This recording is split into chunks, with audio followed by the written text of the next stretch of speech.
Assalamualaikum warahmatullahi wabarakatuh. Waalaikumsalam warahmatullahi wabarakatuh.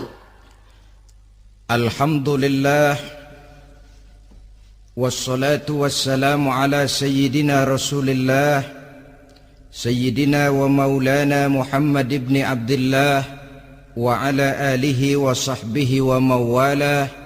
La haula wa la quwwata illa billah, amma ba'du.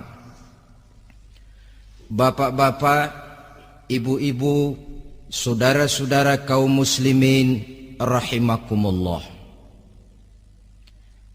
Sudah menjadi keyakinan dalam kehidupan kita bahwa segala yang ada permulaannya tentu akan ada penghabisannya.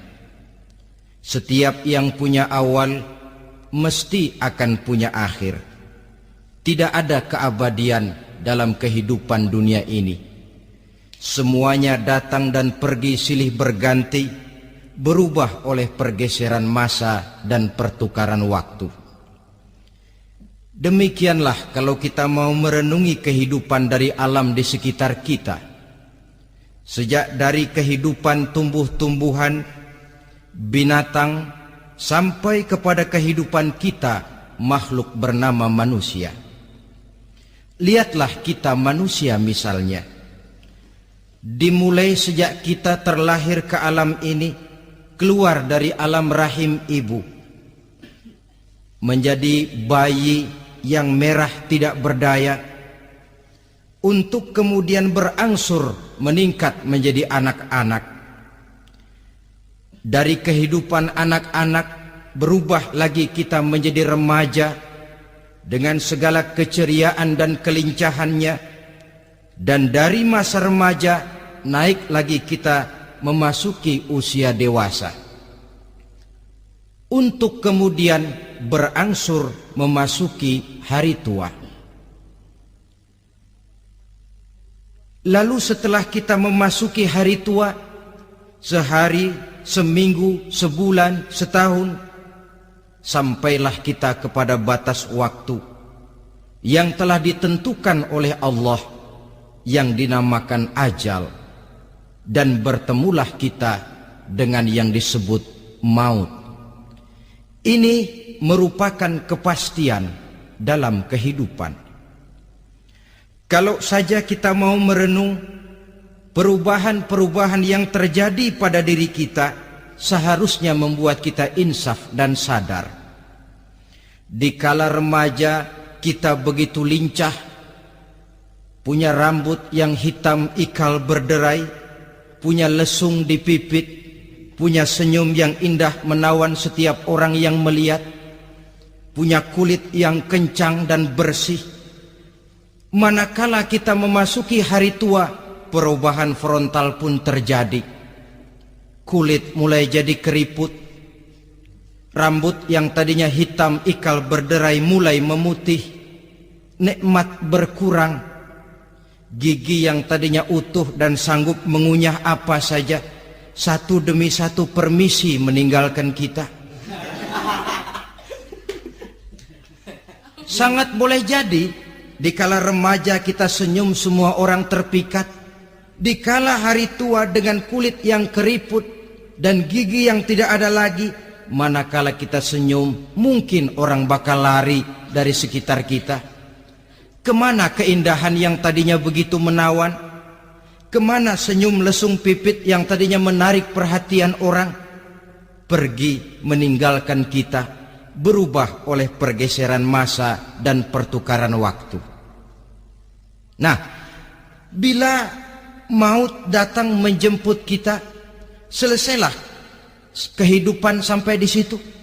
Ternyata belum. Kalau lahir merupakan perpindahan hidup dari alam rahim ke alam dunia, maka mati hakikatnya merupakan perpindahan hidup dari alam dunia ini ke alam kehidupan yang berikutnya, yang dinamakan dengan alam barzakh. Andai kata hidup cuma sekali, secara moral kita sanggup berkata, alangkah tidak adilnya Tuhan. Kenapa? Dalam kehidupan ini kan aneka ragam terjadi. Ada orang yang zolim, ada orang yang dizolimi. Ada orang yang membunuh, ada orang yang terbunuh. Ada orang yang kaya, ada orang yang miskin. Ada orang yang jujur, ada orang yang menghalalkan segala cara. Sehingga banyak ketidakadilan yang terlepas daripada pengadilan dunia. Lalu orang pun bilang, di dunia ini katanya banyak pengadilan tapi sulit keadilan. Di dunia ini mudah mencari pengadilan tapi sulit untuk mencari ketidakadilan. Andai kata hidup cuma sekali, tidak akan ada hidup sesudah hidup yang sekarang ini. Bagaimanakah nasib mereka yang lepas dari pengadilan dunia ini? Alangkah tidak adilnya Allah, andai kata tidak ada kehidupan sesudah hidup yang sekarang. Tentulah akan terjadi di mana orang menghalalkan segala macam cara untuk mencapai tujuan. Yang penting kan saya kaya, yang penting kan saya punya jabatan dan kedudukan tinggi. Kalau perlu jilat atas, jilat atas. Kalau perlu sikut kiri kanan, sikut kiri kanan. Kalau perlu injak bawah, injak yang bawah. Ini prinsip daripada orang-orang komunis, dan pantas karena mereka tidak percaya kepada kiamat. Pantas karena mereka tidak percaya akan adanya kehidupan sesudah hidup yang sekarang ini. Maka saya menghimbau kepada seluruhnya, kita sudah kadung menyepakati negara ini berdasarkan Pancasila. Kita sudah kadung konsensus bahwa PKI dengan seluruh ajarannya tidak punya hak hidup di bumi Pancasila yang kita cintai ini. Maka salah satu ajaran PKI tujuan menghalalkan cara.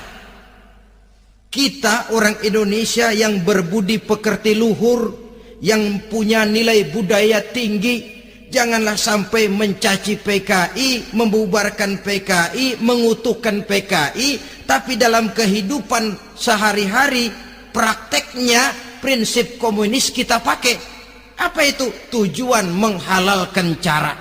Asal sudah tujuan tercapai, cara apapun saja halal. Itu pandangan hidup orang yang tidak percaya kepada adanya hari akhirat. Sebagai muslim yang yakin akhirat ada, kiamat pasti akan datang.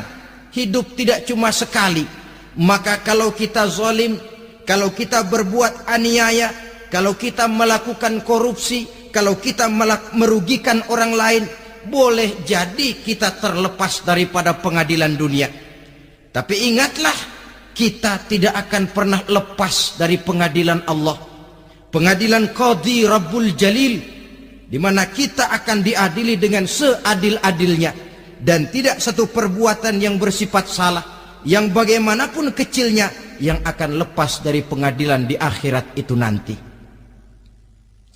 Pantas saja kalau satu hari malaikat Jibril datang menasihati Rasulullah sallallahu alaihi wasallam, yang artinya juga menasihati kita semua. Apa kata malaikat Jibril kepada baginda Nabi? Ya Muhammad, ish ma syi'ta fa innaka mayyitun. Hai Muhammad, hiduplah semau kamu, tapi jangan lupa kamu pasti akan mati. Kalau memang dilarang tidak terlarang, dicegah tidak tercegah, kamu mau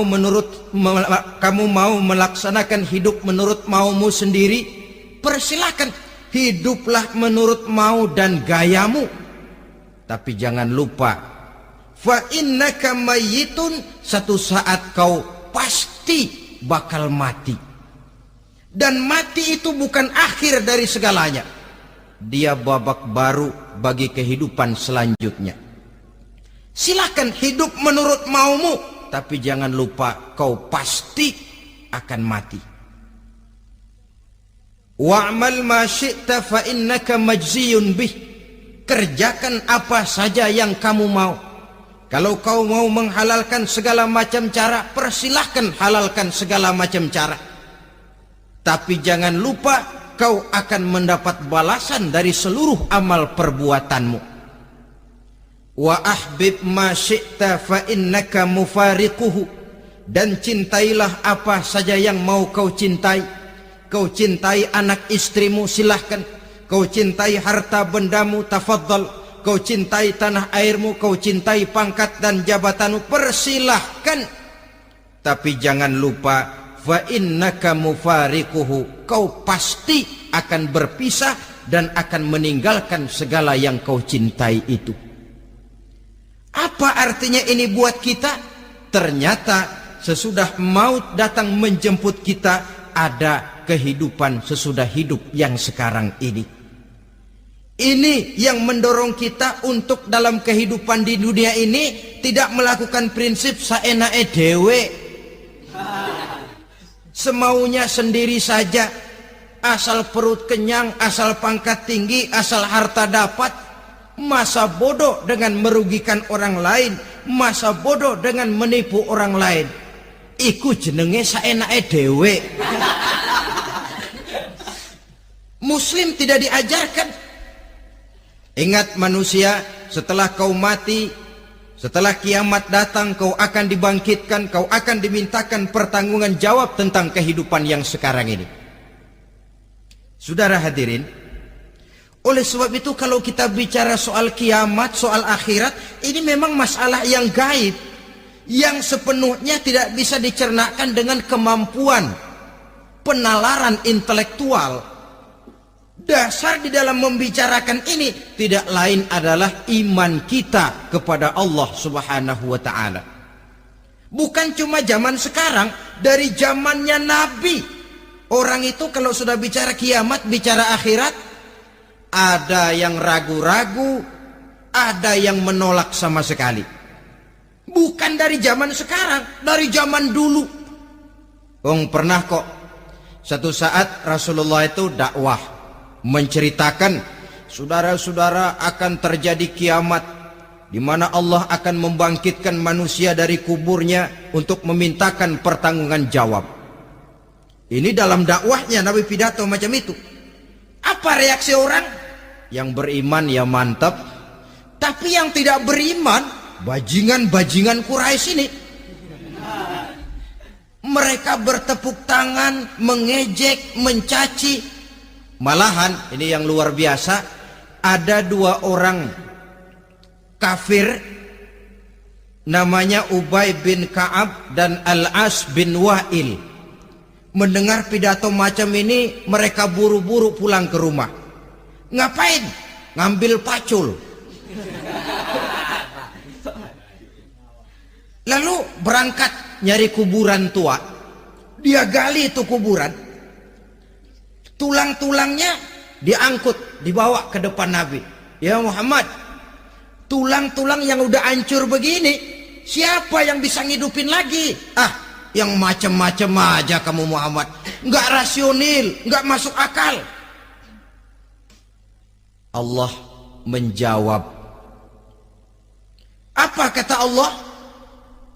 وَضَرَبَ لَنَا مَثَلًا وَنَسِيَ خَلْقَهُ قَالَ مَنْ يُحْيِي الْعِظَامَ وَهِيَ رَمِيمٌ قُلْ يُحْيِيهَا الَّذِي أَنْشَأَهَا أَوَّلَ مَرَّةٍ وَهُوَ بِكُلِّ خَلْقٍ عَلِيمٌ.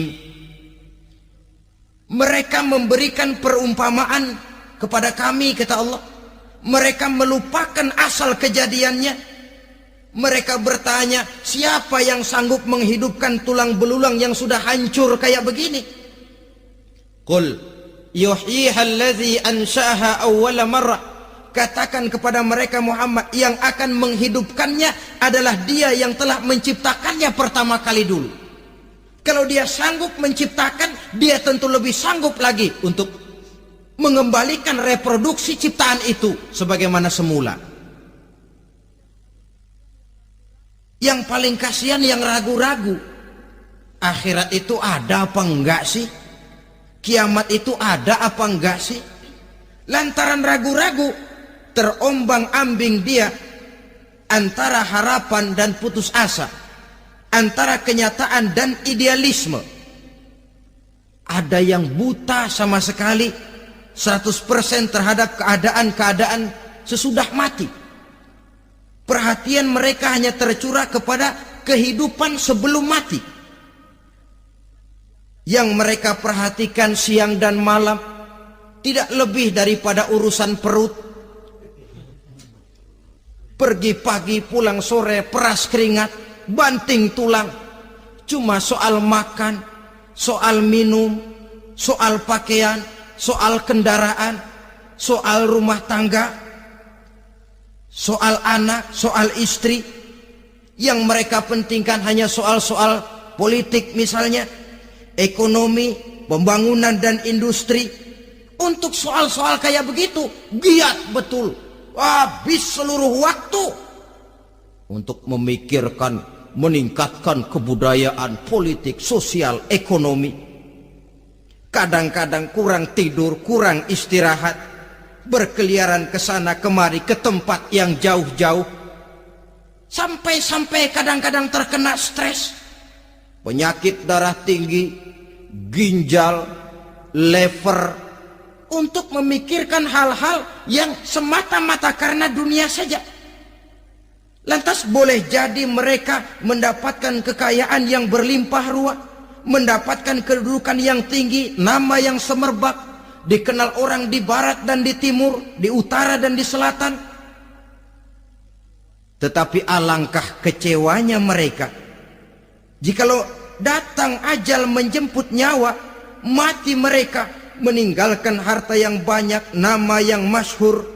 Mereka disebut dengan jasa-jasanya. Radio memberitakan, TV menyiarkan, koran-koran memuat. Bahkan nama mereka kadang-kadang dikenang 2-3 tahun setelah wafatnya.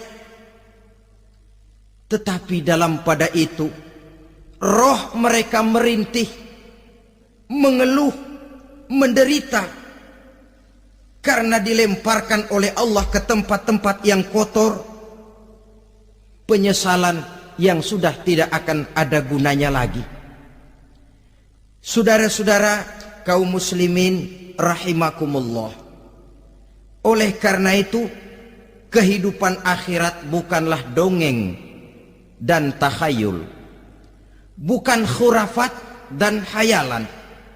Kehidupan akhirat, hari kiamat adalah kebenaran dan kepastian. Dalam surah Al-Hajj ayat ke-7, Allah Subhanahu wa taala menyatakan, wa anna as-sa'ata atiyatun la raiba fiha wa anna Allah yab'atsu man fil qubur, dan bahwasanya kiamat itu sesungguhnya adalah sesuatu yang pasti dan tidak ada keraguan-raguan lagi di dalamnya, dan bahwasanya Allah sungguh-sungguh akan membangkitkan manusia dari kuburnya masing-masing. Nah, kalau kita sudah yakin kiamat sesuatu yang pasti adanya, akhirat sesuatu yang pasti adanya, dari mana pembicaraan tentang kiamat ini kita mulai? Tentu dari diri kita. Marilah kita mencoba melihat proses perjalanan hidup ini sampai kita memasuki kiamat.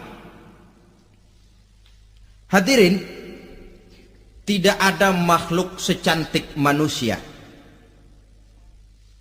Tidak percaya, pernah ke Ragunan? Nah, saudara masuk ke kebun binatang, segala macam makhluk ada di situ. Ratusan macam jenis binatang. Bandingkan dengan saudara, kira-kira cakep mana?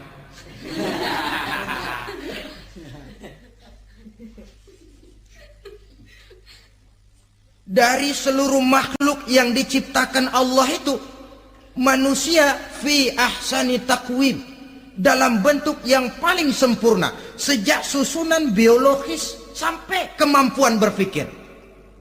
Biologis kita, ya Allah, diciptakan kita begini rupa, diberikan 2 kaki untuk berjalan, 2 tangan untuk bekerja, diberikan 2 mata, dua-duanya di depan. Pernah saudara mikir kalau mata kita yang satu di depan, yang satu di belakang? Rasanya nggak laku kacamata itu.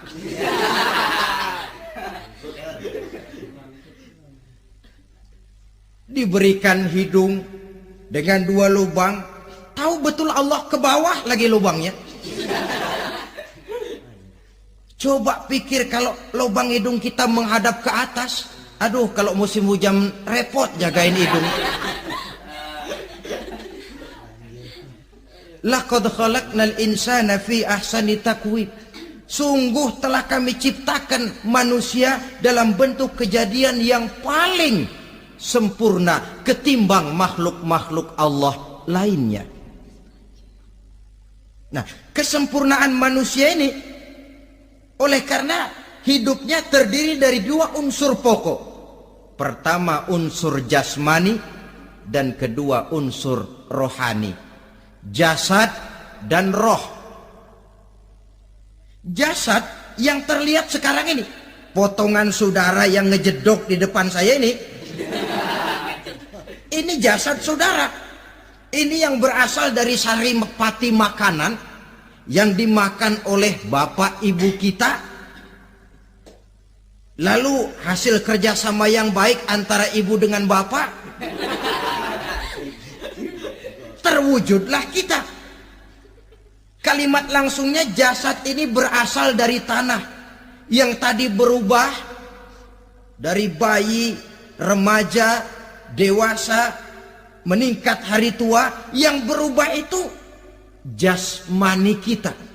Kenapa? Karena jasmani itu materi, benda, daya tahannya terbatas. Dia berubah oleh pergeseran masa dan pertukaran waktu. Apa ada orang makin tua makin cakep? Jasmani oleh karena dia materi, dia berubah oleh pergeseran masa dan pertukaran waktu. Nah, yang menyebabkan jasmani itu bergerak karena ada roh di dalamnya. Ini yang menyebabkan kehidupan. Ini yang menjadi sumber kehidupan, pusat kesadaran dan pengertian dalam kehidupan manusia. Tanpa roh dalam diri kita, maka jasad kita pernah lihat orang mati? Nah, itu kalau orang mati, coba perhatikan. Apanya yang kurang? Kupingnya masih ada, tapi sudah tidak sanggup mendengar. Matanya masih lengkap, tapi tidak mampu melihat. Jangankan melihat, terbuka saja tidak. Mulutnya masih ada, tapi sudah tidak bicara lagi. Telinganya cukup, tapi sudah tidak sanggup mendengar. Kakinya lengkap, tapi tidak mampu lagi berjalan. Apa penyebabnya itu? Ternyata jasmani kita, jasad ini manakala sudah ditinggalkan oleh ruh, dia tidak akan bisa berdaya apa-apa, tidak mampu berjalan, tidak pula berbuat, tidak pula bekerja apapun saja. Saudara-saudara, dua-duanya punya kebutuhan. Jasmani ada kebutuhannya, rohani pun ada kebutuhannya. Jasmani yang jelas perlu makan, perlu minum, perlu tidur, perlu pakaian, dan sebagainya. Nah, apabila saat berpisah datang, ajal sampai, berpisahlah roh dan jasad. Dan itulah yang dinamakan dengan maut.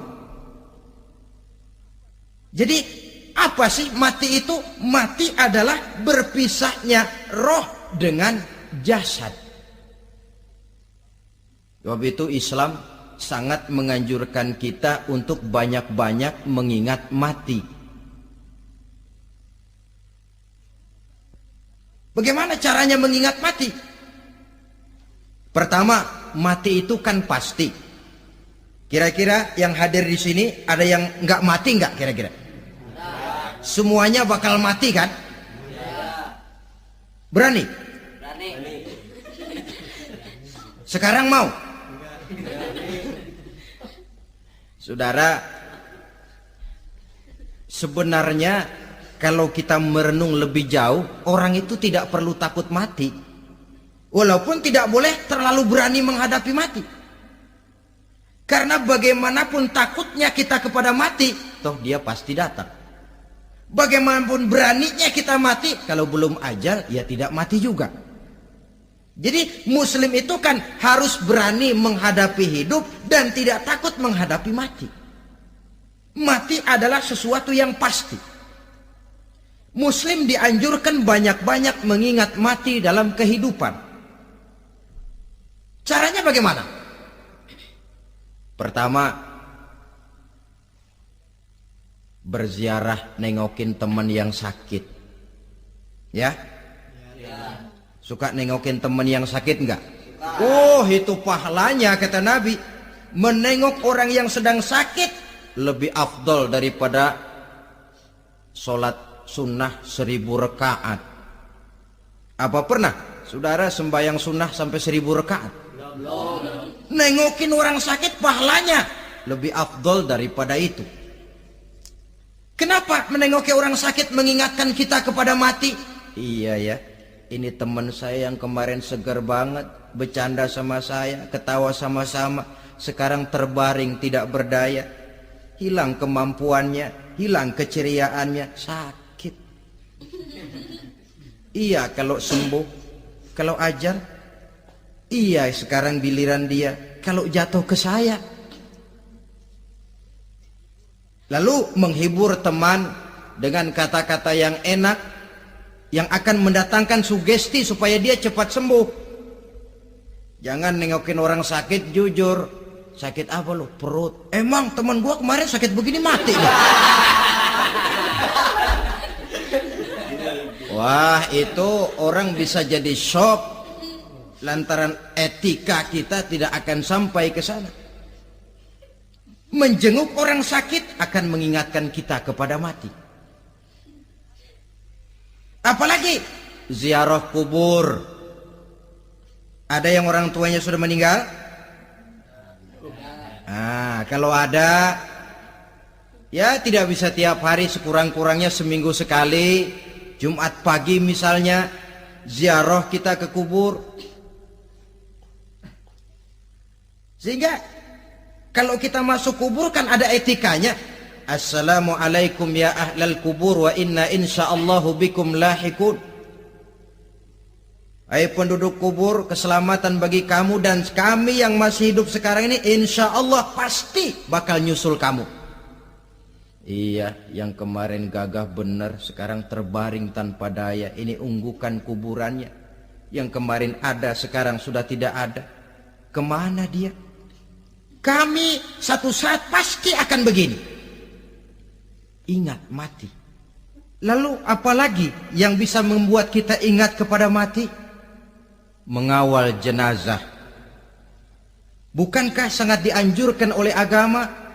Bahkan kalau bisa sejak mengurusnya, memandikannya, mengkafankannya, menyolatkannya untuk kemudian mengantarnya ke kubur. Hari ini saya antar dia ke kubur, besok boleh jadi saya yang diantar orang. Hari ini saya solatkan dia, besok boleh jadi saya yang disolatkan orang. Hari ini saya masukkan dia ke liang lahat, besok mungkin giliran saya dimasukkan orang ke liang lahat. Ingat mati, tumbuh kesadaran. Lalu daya positifnya dalam kehidupan apa? Nah, saudara-saudara hadirin, orang yang mengingat mati bukan lantas menjadi lemah dalam kehidupan, menjadi putus asa, sedikit semangat, terbentur kesulitan, mudah frustasi. Bukan itu tujuannya kita diperintah mengingat mati. Jelasnya Islam menganjurkan kita untuk mengingat mati guna maksud-maksud yang positif, supaya orang lalu sadar hidup ini cuma sebentar. Maka mumpung hidup, nah ini mumpung, tapi mumpung yang baik.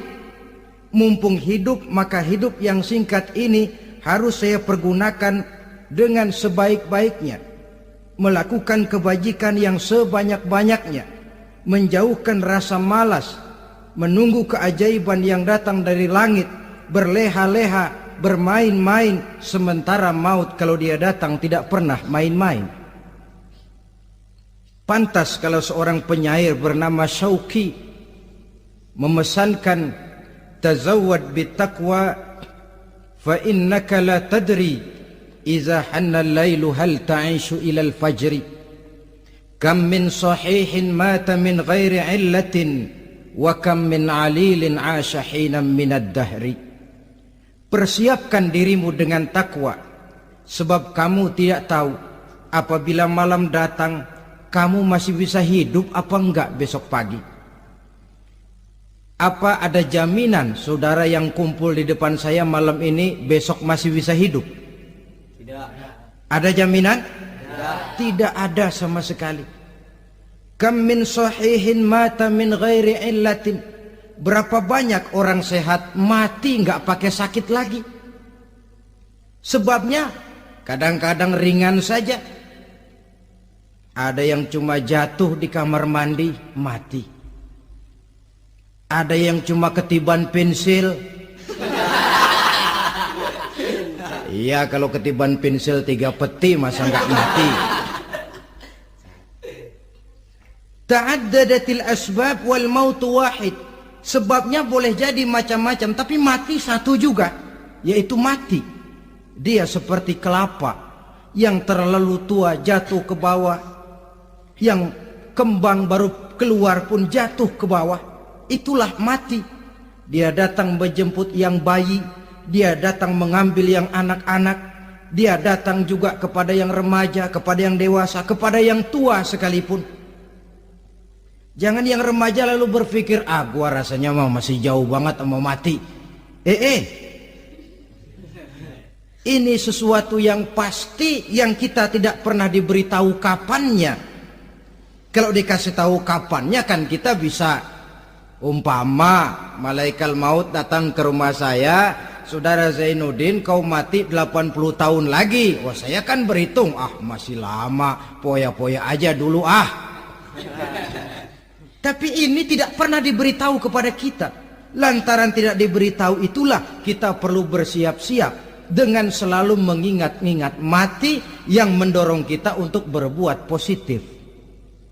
Satu contoh peringatan mati yang mendatangkan positif pada peristiwa ketika turun perintah hijrah. Ketika di Mekah sudah terpepet turun perintah hijrah. Ini sahabat yang berangkat hijrah, jangan dikira semua bulat hati. Ada yang mikir, kalau saya hijrah berangkat dari Mekah ke Madinah, nanti di tengah jalan dicegat oleh kafir Quraisy lalu dibunuh, mati saya. Takut mati. Allah peringatkan, kullu nafsin za'iqatul maut. Kamu disuruh hijrah saja takut mati, padahal kamu tahu semua yang hidup bakalan mati. Diam saja di Mekah mati, hijrah ke Madinah pun akan mati. Mendengar ayat ini, Sayyidina Umar bin Khattab seperti dibakar semangatnya. Kalau sebagian sahabat hijrah sembunyi-sembunyi, beliau mau hijrah itu malah bajingan Quraisy dikumpulkan dekat Ka'bah. Pidato, ya ma'syara Quraisy, dedengkot Quraisy, dengerin. Besok pagi yang namanya Umar bin Khattab mau hijrah dari Mekah ke Madinah. Siapa yang kepengen kepalanya berpisah dengan badannya, persilahkan cegat Umar di jalanan. Besok dengan tenang dia berangkat hijrah, gak ada yang berani nyegat. Tuh Quraisy juga barangkali mikir, gue ngapain nyegat penyakit.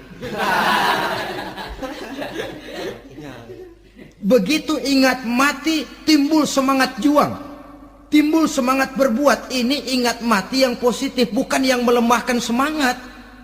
Dah jangan kerja rajin-rajin dah, lu bakalan mati. Ini ingat mati yang salah pasang. Ingat mati seharusnya mendorong manusia untuk berbuat lebih tekun. Allah memberikan peringatan, qul innal mauta allazi tafirruna minhu fa innahu mulaqikum. Katakan, maut yang kamu akan melarikan diri daripadanya, yang kamu takuti benar dia pasti akan datang menjemput kamu.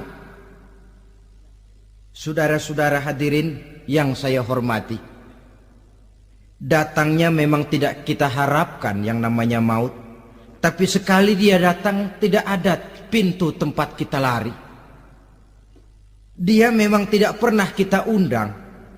Tapi sekali dia datang, mengetok pintu, kekuatan apa yang bisa menolak? Dia sebuah tanda seru dalam kehidupan. Apa yang menyebabkan orang takut mati? Pertama barangkali karena dia tidak tahu bagaimana kehidupan sesudah mati. Alam kubur gelap, alam akhirat gelap. Sehingga dia bingung, lantaran bingung lalu jadi takut. Yang kedua boleh jadi oleh bayangan-bayangan dosa yang pernah dia kerjakan di dunia ini. Kerjanya cuma menumpuk dosa. Dia gembira, bahagia, tertawa di atas tumpukan dosanya. Merasa segan berpisah dengan seluruh kehidupan ini. Sehingga boleh jadi maut adalah sesuatu yang ditakutkannya benar dalam kehidupan. Tapi bagaimanapun takutnya, tidak ada tempat lari dari dia. Dalam ayat lain Allah jelaskan, Aynama takunu yudrikumul mautu walau kuntum fi burujim musayyadah. Di mana saja kamu berada, dalam benteng yang paling tangguh sekalipun, maut pasti akan datang menjemput kamu. Nah, bagaimana caranya maut datang menjemput kita? Bila datang dia, sang malaikat pencabut nyawa, malaikat Israel namanya, hendak mengambil ruh kita. Dalam suasana macam begitu, di akhir kehidupan dunia, dalam berhadapan dengan sakaratul maut, terbagilah manusia dalam dua bagian besar. Pertama, yang menghadapi sakaratul maut itu dengan husnul khatimah, baik di akhirnya, sehingga pada saat ruhnya berpisah dengan jasadnya, kelihatan dia seperti senyum, mukanya cerah. Bahkan sebelum itu boleh jadi dia sempat meninggalkan pesan-pesan yang baik. Ada yang sempat azan, ada yang sempat baca Quran. Pernah kan nemui orang yang mau mati seperti itu? Yang sempat azan, yang sempat baca Quran, yang sempat meninggalkan wasiat-wasiat yang baik. Sebab apa? Malaikat maut datang menjemput mereka juga dengan baik-baik. Dicabut ruhnya perlahan-lahan, tapi sungguh pun perlahan-lahan. Pedihnya, sakitnya tetap tiada tara. Rasulullah Sallallahu Alaihi Wasallam, dikala beliau hendak berhadapan dengan sakaratul maut, diceritakan mencelupkan tangannya ke dalam gelas berisi air, lalu mengusapkannya ke muka beliau seraya berdoa, "Ya Allah, mudahkan saya dalam menghadapi sekarat ini." Beliau juga yang mengatakan bahwa sakitnya sakaratul maut sama dengan 300 kali bacokan pedang. Sehingga kita diajarkan doa, di antara doa selamat itu kan ada Allahumma hawwin alaina fi sakaratil, ya Allah, mudahkan saya di dalam menghadapi sakaratul maut itu. Ketika ruh ini keluar dari jasad, mata masih mengikuti ruh itu. Sehingga kadang-kadang ada yang matanya terbelalak dan tidak sempat ditutup, terbuka terus, mengikuti ruh itu keluar dari jasadnya. Adapun golongan kedua, manusia yang ketika berhadapan dengan sakaratul maut mendapatkan su'ul khatimah, jelek di penghabisannya. Sekaratnya sudah setengah mati, lalu jelek juga di akhirnya, mati dalam keadaan yang tidak baik, tidak terpuji. Ada yang lagi megang kartu, mati. Ada yang lagi di tempat ngadu ayam, mati. Ada yang lagi di tempat pelacuran, mati. Ada yang lagi megang botol minuman keras, mati. Nih barangkali malaikat maut gemes banget nariknya, lu bajingan, lu tarik terus ya, mati su'ul khatimah. Makanya bagus itu. Kadang-kadang di majelis-majelis taklim kan sering dibaca, ya Allah biha, ya Allah biha, ya Allah bihusnil khatimah. Kan ada itu? Ada enggak? Saudara hadirin, mohon agar oleh Allah kita diberikan husnul khatimah, baik di saat ruh akan berpisah dengan jasad. Ini sesuatu yang pasti. Sang malaikat maut datang menjemput nyawa. Setelah ruh berpisah dari badan, maka tinggallah sang badan, ditangisi oleh semua yang kita tinggalkan. Sehingga kepada putrinya Fatimah, ketika malaikat maut datang hendak menjemput baginda Nabi, beliau berkata kepada anaknya, Fatimah, kamu tahu siapa yang datang? Saya tidak tahu, Bapak. Yang datang hadimul lazat. Itu dia yang menghancurkan seluruh kesenangan dunia. Wa qati'u syahwat, yang memisahkan kita dengan seluruh yang kita cintai. Dia malaikat maut, Pak. Manakala jasad sudah ditinggalkan oleh ruh, itulah yang dikerubungi orang.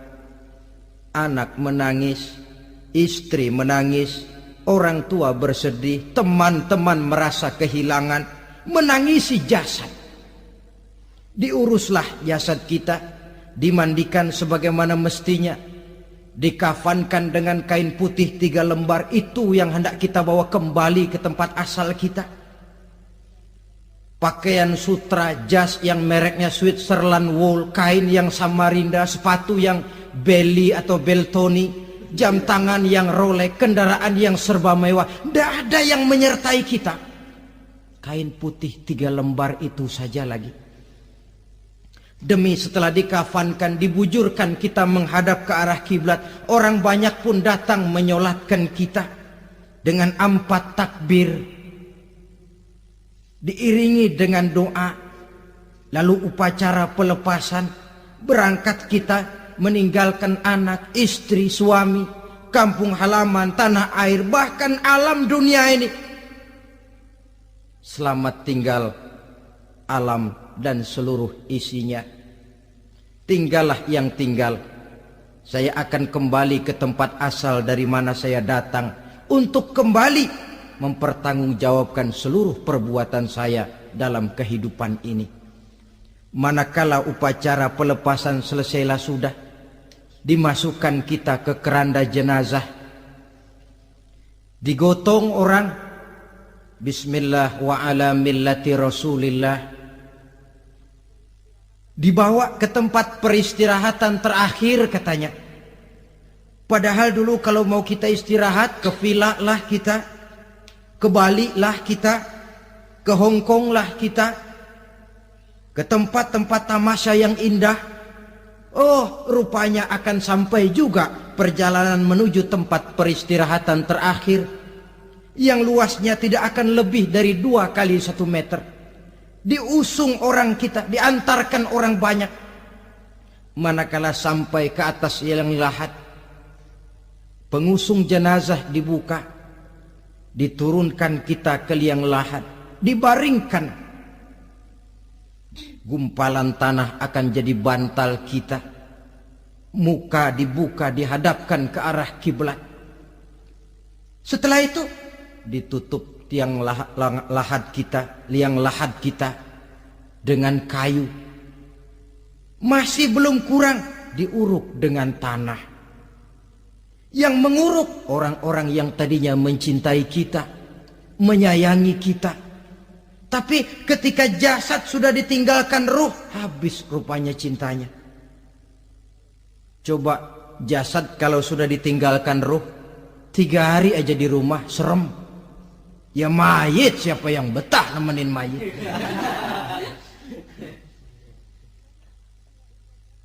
Lalu bila upacara pemakaman selesai, maka berusahalah semuanya. Para pengantar akan kembali ke rumahnya masing-masing. Maka masuk kita ke alam kehidupan, yaitu yang disebut alam barzah atau alam kubur. Apa selesai hidup sampai di situ? Tidak. Hanya beberapa langkah setelah yang mengantar kita pulang. Diriwayatkan dalam hadis Bukhari dan Muslim, bila seseorang sudah diletakkan di kuburnya, lalu yang mengantar kembali pulang, maka roh si mayit akan dapat mendengar bunyi terompah orang yang pulang itu. Bunyi terompahnya terdengar. Datang dua malaikat menanyakan dia dengan pertanyaan-pertanyaan yang kalau bisa dijawab dengan betul, dua malaikat yang bernama Munkar Nakir akan bilang, jawabanmu betul, tenanglah kau di sini, naumatal arus, tidurlah kau di sini seperti tidurnya pengantin. Orang yang baik-baik di alam kuburnya akan mendapat nikmat kubur. Sehingga masa penantian yang lama, sebab jangan lupa, kita masuk ke kubur itu kan menunggu sampai datangnya hari kiamat. Jadi kalau kiamat umpama masih 1000 tahun lagi, ya 1000 tahun kita menunggu. Orang yang baik-baik penantian di alam kubur, kata malaikat, naumatal arus, tidurlah kamu seperti tidurnya pengantin. Bagaimana sih tidurnya pengantin? Nggak berasa. Iya, kata anak sekarang, endah aja udah. Begitu mendusin pagi, kata lakinya, malam sebentar bener ya Neng. Sebentar betul katanya malam. Ya tentu saja tidak terasa. Kenapa? Dia tidak pernah memikirkan waktu. Terbawa oleh kenikmatan dan kelezatan yang dirasakannya dalam kehidupan. Tapi orang kafir, orang yang dosanya bertumpuk, tidak sanggup menjawab pertanyaan dua orang malaikat, maka dia akan mendapat azab di alam kuburnya terus menerus siang dan malam sampai datangnya hari kiamat. Ibarat maling ayam ketangkep, belum masuk pengadilan udah digebugin duluan. Kan begitu kan? Ada maling ayam nggak di sini? Itu yang nyaut tadi pengalaman itu. Di sidang belum divonis, belum digebugin babak belur. Saudara hadirin, maka alam kubur bisa merupakan raudhatun min riyadil jannah. Taman di antara taman-taman surga, pun juga bisa merupakan hufratun min hufarin niran, menjadi liang daripada neraka. Ada lagi riwayat yang dari Imam Muslim yang diperoleh dari Zaid bin Sabit. Zaid bin Sabit cerita, satu hari kami bersama Rasulullah sallallahu alaihi wasallam berada dalam kebun kepunyaan Bani Najjar. Rasulullah sedang duduk di atas keledai. Tiba-tiba entah bagaimana itu keledai terkejut, kaget, berontak, hampir Rasulullah jatuh. Rasulullah kemudian bertanya, rupanya di kebun itu ada kuburan tua, 5 atau 4 kuburan. Rasulullah lalu bertanya, saudara-saudara ada yang tahu nggak ini kuburan siapa? Nggak ada ya Rasulullah. Memang kenapa? Ini penghuni kuburnya lagi disiksa oleh Allah. Andai kata boleh saya mohon kepada Allah supaya kamu dengar seperti yang saya dengar, andai kata saja kamu kuat mendengarnya, saya pasti akan berdoa. Tapi sayang, saya yakin kamu pasti tidak akan kuat mendengar mereka mendapat azab di kuburnya. Hadis sahih riwayat Imam Muslim dari Zaid bin Sabit. Kehidupan di alam barzah. Pak, iya kalau yang matinya dikuburin. Lah kalau yang matinya diceburin ke laut, dibakar, di medan perang hilang gak ketahuan kemana jenazahnya. Saudara, hilang kek, dikubur kek, di dalam lautan direndam kek, itu kan cuma logika kita. Menurut Allah tidak ada perbedaan orang mati dikubur di dasar lautan, atau dibakar sampai jadi abu, atau gugur di medan perang tidak ketemu jenazahnya.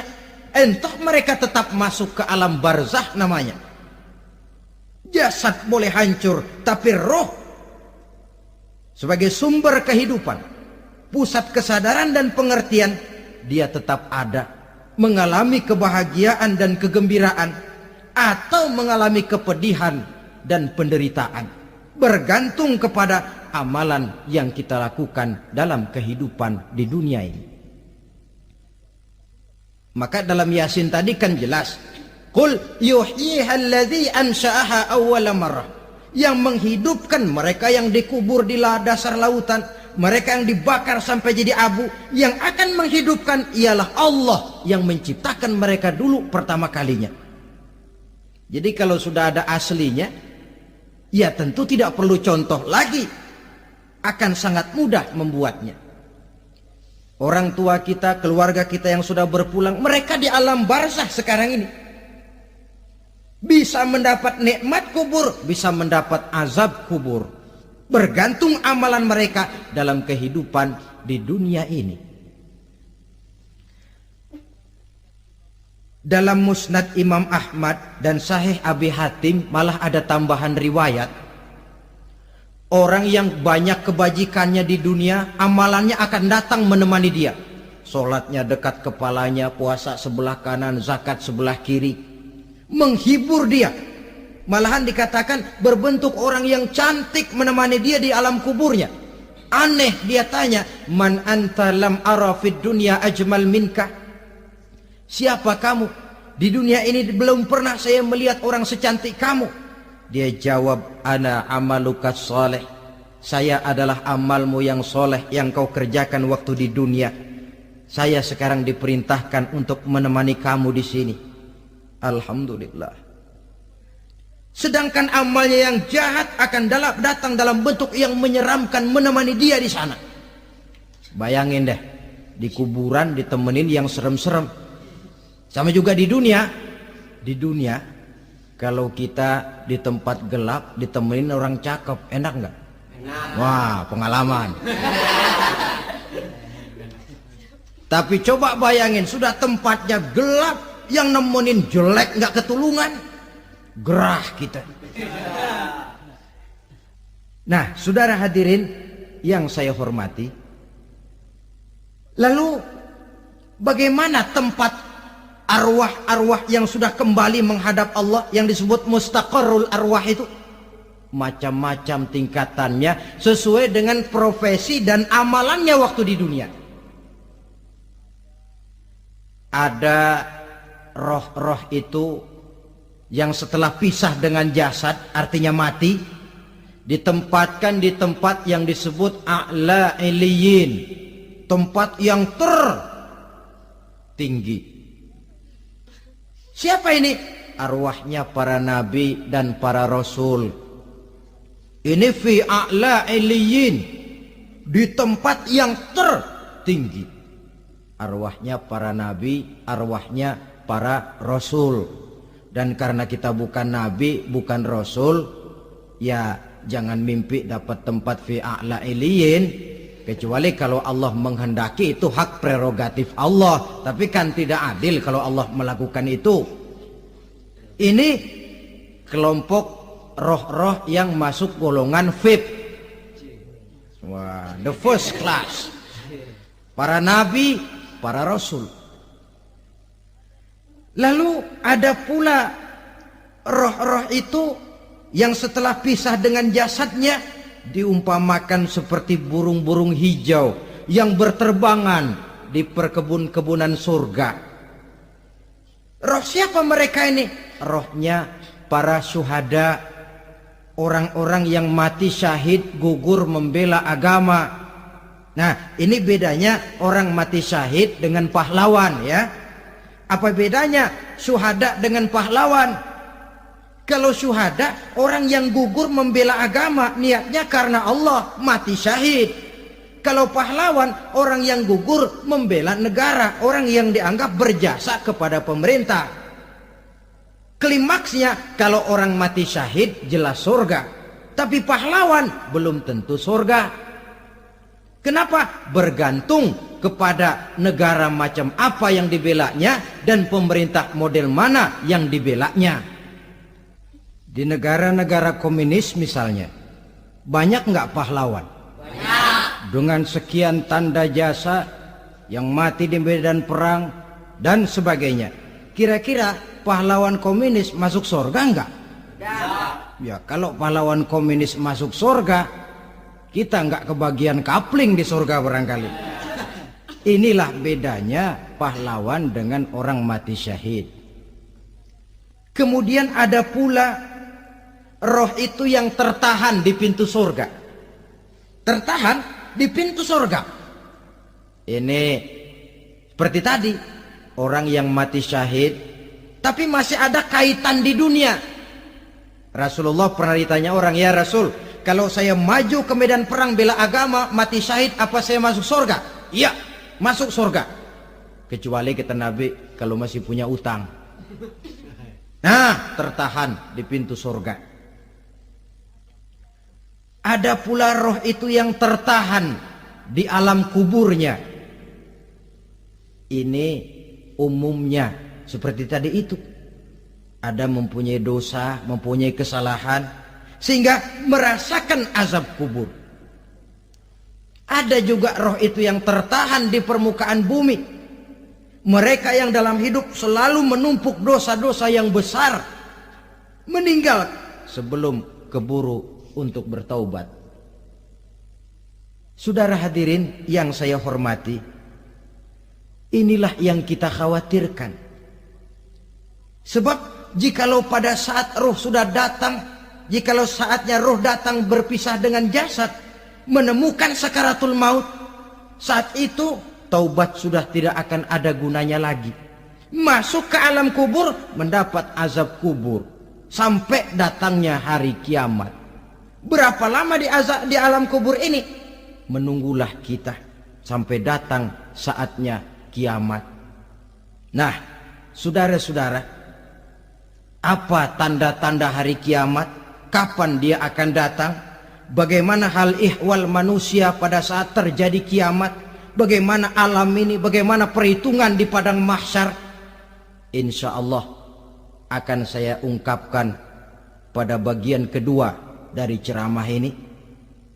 Insya Allah kita akan lanjutkan pembicaraan ini sampai kepada terminal paling akhir, surga dan neraka. Inilah saja pertemuan kita pada kesempatan kali ini. Terima kasih banyak atas segala perhatian. Mohon maaf atas segala kekurangan. Wabillahi taufiq wal hidayah. Wassalamualaikum warahmatullahi wabarakatuh. Waalaikumsalam warahmatullahi wabarakatuh.